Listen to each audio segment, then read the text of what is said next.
Week 1 of the NFL season has started. I am back. Let's talk about the Lions.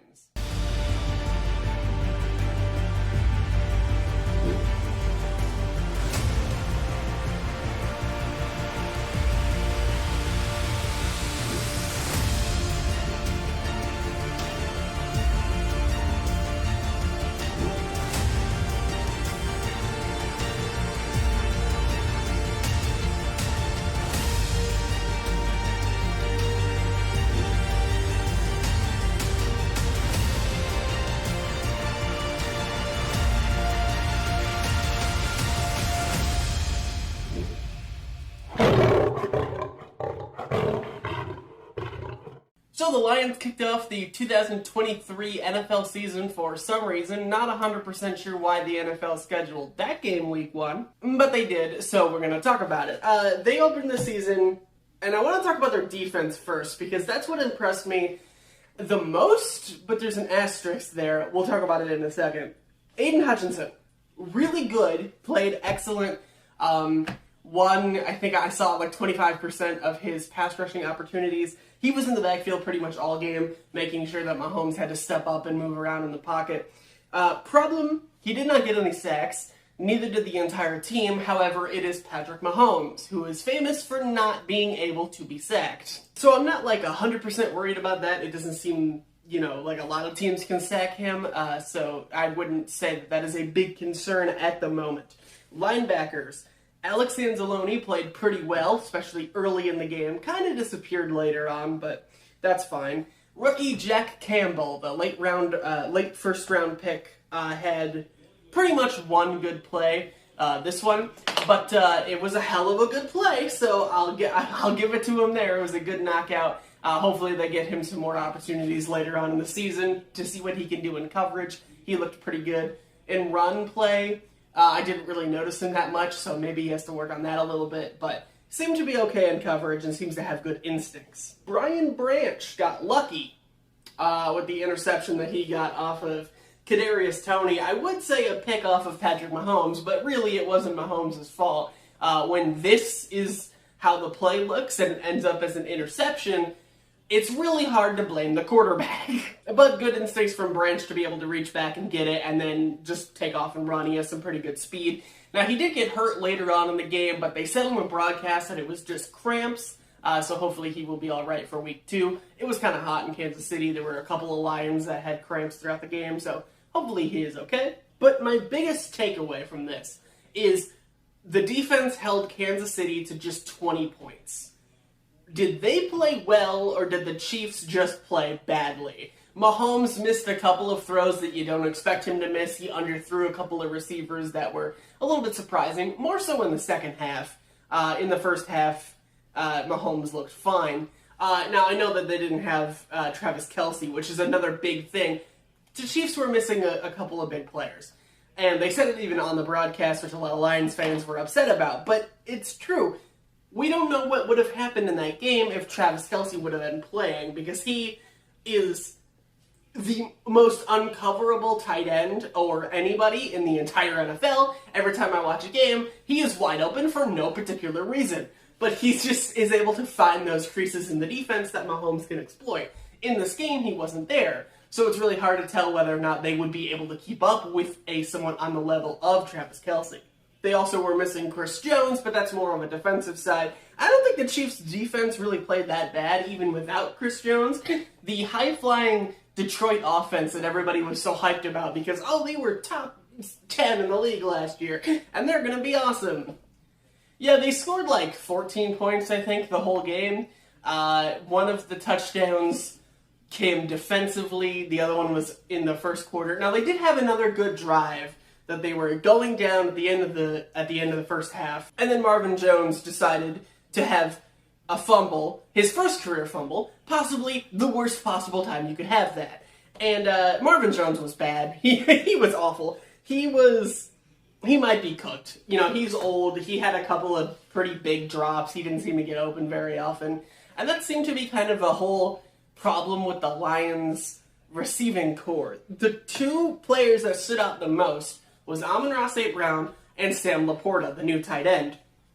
All the rookies made impacts, and that's something that I'm excited about, because you want to see that youth be able to come in and inject something into the team. Now, I said in my preview episode a couple of weeks ago that Amon-Ra is a very good number 2, but he is not a number 1. And maybe I'm wrong, because if the Chiefs, which, like, he's obviously the go-to, especially with Jameson Williams being out in suspension right now, and the Chiefs know that, and they still can't stop him, kind of makes me think maybe he does have that it factor that, someone like Cooper Kupp has, for instance, where, like, he gets open even though people know that he's the target on the play. So, maybe St. Brown, I'm not saying he's as good as Cooper Kupp, but he does seem to have the ability to get open when he needs to. And also, good for my fantasy team that he caught this touchdown. Josh Reynolds was alright. He looked kind of slow. He is getting a little bit up there in age. He has been in the league for a little bit. He's a long-time pass catcher from Jared Goff, which is why they brought him in. But he did have one pretty good play, but on this play, he just completely ran out of gas. Maybe it was the heat, I don't know, but he looks kind of slow, which is a little bit concerning. The running game, which is also something that I talked about in the preview episode, because they lost their 2 top backs last year. David Montgomery was solid, but it's exactly what I said in my preview. He was not a super efficient ball carrier. He had like 3.5 or 6 yards per carry in the game. Not horrible, but it's not very effective. He did have a touchdown, which was a nice run. He did have a couple of really nice plays, but a lot of the time it's just line up, bash your head for 1 or 2 yards, but it's not a big carry. Jahmyr Gibbs, on the other hand, when he got the ball, especially in open field, he was electric. He had more yards than Montgomery did on less touches. He also caught a few passes, which Montgomery did not do super often. Gibbs, the one thing I will say, he did miss a pretty obvious run lane at one point in the third quarter, I believe. So maybe vision is something that we need to be concerned about. Or maybe it was just a bad miss on one play. But Gibbs in the open field has the speed and the quickness to make people miss. You need to get him the ball more, Detroit. The last thing I'll say about the offense is Jared Goff was not playing his best ball in this game. And hopefully he can turn it on for later weeks. I know it's week 1. He didn't play in the preseason, so probably a little bit of rust. But he missed a couple of open receivers on plays that would have been first downs on third down. This one comes to mind right away early on in the game. You got to make that throw.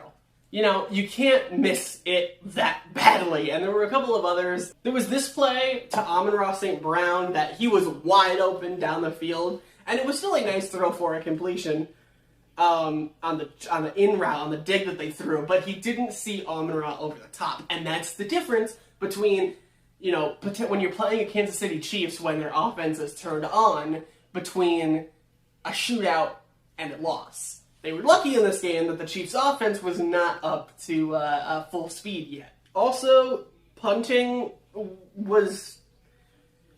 I don't get Dan Campbell. So you have the ball at your own 17-yard line early in the game, and they decided to fake a punt. I wish I would have been recording my reaction to the game, because I was freaking out. Like, why would you do that? It is so early. You're going to give the Chiefs great field position when they weren't doing anything offensively. Luckily, it worked, and luckily that kind of woke up the offense a little bit for that drive, and then the next drive after that Marvin Jones fumbled. But you got to know when to do that. Early on in the game, I mean, it worked, so it's a great call. But if it didn't work, we would be saying it was one of the stupidest head coach decisions of all time. He's just lucky that it did. But that one I can kind of let slide because it worked. What I don't want to let slide is later on in the game, in the fourth quarter, they decide to punt it from their own 40. Or from the Chiefs' 40, rather. Hey, Dan, that's when you go for it. Especially late in the game when you don't want to give Mahomes the football back. Now, I know they did go for it on a fourth down later on in the fourth quarter, and they didn't get it, but that's because the play call was bad. Hey, run it on a 4th and 2, please. In fact, that's the perfect time to run David Montgomery. Overall, though, my general impressions. I did not expect them to win. I am surprised that they won. I am not overly impressed. I do think there were things that to clean up. I think if Goff plays like this again versus a team that's offense is actually clicking, that would be a problem. Kadarius Toney was pretty much the only reason that Detroit won this game in the first place, because if he would have caught this pass, game's over and the Chiefs kick a field goal to win the game.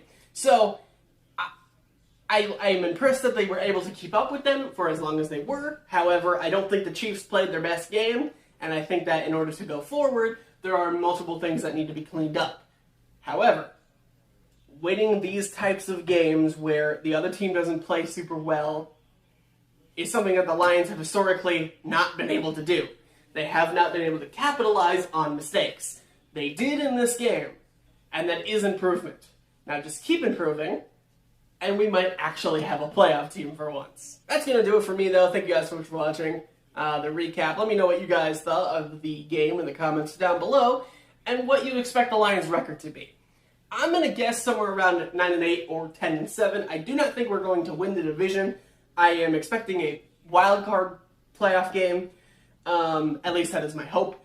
And if they get to that game, keep it competitive, keep it like this game, and if they happen to win, then that's amazing. If they don't, it's still a successful season as long as they get there. That is my general prediction for the season. Let me know what you guys think in the comments down below, and I'll see you all in the next episode for week 2. Goodbye.